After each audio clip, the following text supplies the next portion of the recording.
xëccoo beeg xiiroo beeg ŋaayoo bi ci ak kàddu yu ñaaw yi am ci géewu politique bi man de sama xalaatu bopp la ko waral mooy matadi ak ñaaw jikko ndax ki jàpp ni yow mën nga yor réew mi nga nekk di dagaan baatu askan bi ak koo mën a jiite ñi ànd ak yow war nañu am fulla ju toll ne bon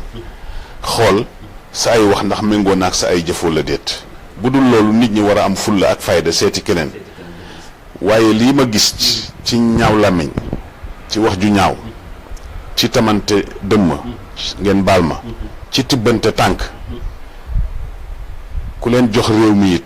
leneen loo ca gis bu mu la bett ndax dama bëgg a jiite kii ni man tamit dama bëgg a jiite lu ci indi saagante publiquement wala nga déglu ci rajo yi wala nga seetaan ci télévision yi da ngay dem a dem ba da ngay sax ruus yow doo bëgg lu dul rek fay rajo bi wala nga fay télévision bi kon may wax ni nañu delloo si waat xel yi ñoom ñooñu comme ñoom la fi yàlla teg soi-disant wala bokk en tout cas ñoom bokk nañu ci ñi nga xam ni bëgg nañu yëngatu ci wàllu politique neewuñu bu ko kenn def loolu kenn waxu ko waaye ni ñu koy defee ñaaw na lool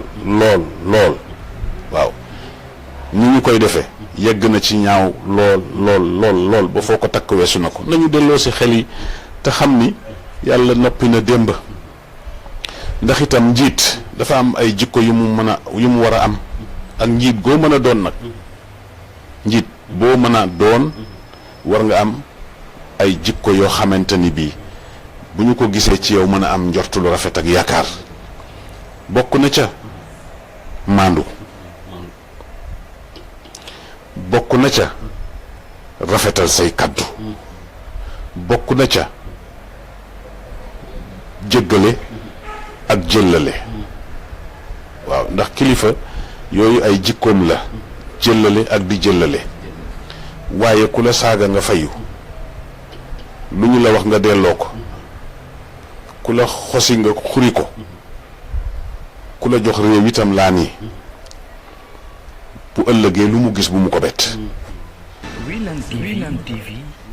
ndax bu fekkente ni bii